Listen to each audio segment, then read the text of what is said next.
Assalamu alaikum wa rahmatullahi wa barakatuh.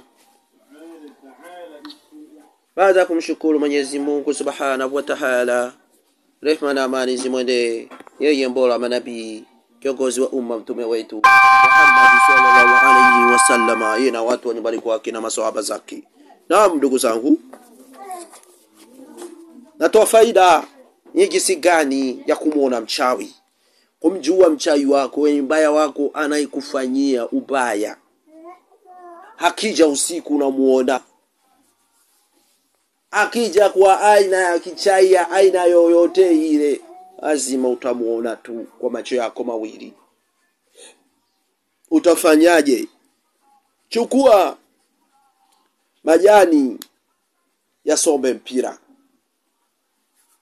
chukua pamoja na majani ya mbahazi, kisha chukua chumvi ya mawe. Baada ya hapo, twanga kwa pamoja hadi vilainike, kisha kamua upate maji yake. Baada ya hapo, utachukua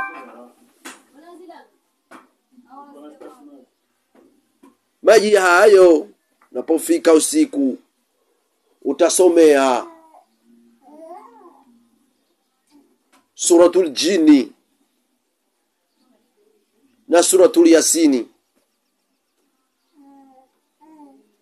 Utaishia yadhi nushrika bi rabbina ada, yadhi nushrika bi rabbina ada.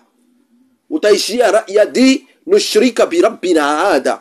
Hapo utasema mara 30, kisha utasoma suratul yasini. Utaishia Allah siratul mustaqi, Allah siratul mustaqi, Allah siratul mustaqi, Allah siratul mustaqi.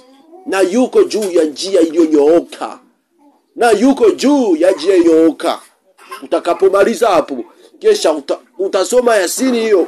Ufika hapo ala siratul mustaqi, utaitumia kwa mara 7. Kisha utamwambia, ewe uliokuwa juu ya njia iliyonyooka, ewe uliokuwa juu ya njia iliyonyooka, nifungulie njia ya kuwaona hawa wachawi, nifungulie hii pazia ambayo iliyoficha ya kuwaona wachawi. Ya Rabbi, napaka maji haya, kila adui yangu atakapoingia nimuone na nimjue ni nani anayenifanyia mimi ubaya. Wallahi billahi tallahi, wefanya hivyo utakuja kunishukuru. Chonde tazali, usifanye hivyo kama una protection, usifanye hivyo kama una ulinzi, kwa maana watapokuja kujua kama uliwaona, kitakachokuja baadaye ni kukushambulia. Kwa hiyo inatakiwa ufanye jambo hilo kwa kuwa uwe uko na ulinzi fulani, uwe uko na ulinzi, una protection. Ni maana uwe umeshajikinga nao. Hapo utakuwa umeweza kabisa na utawajua.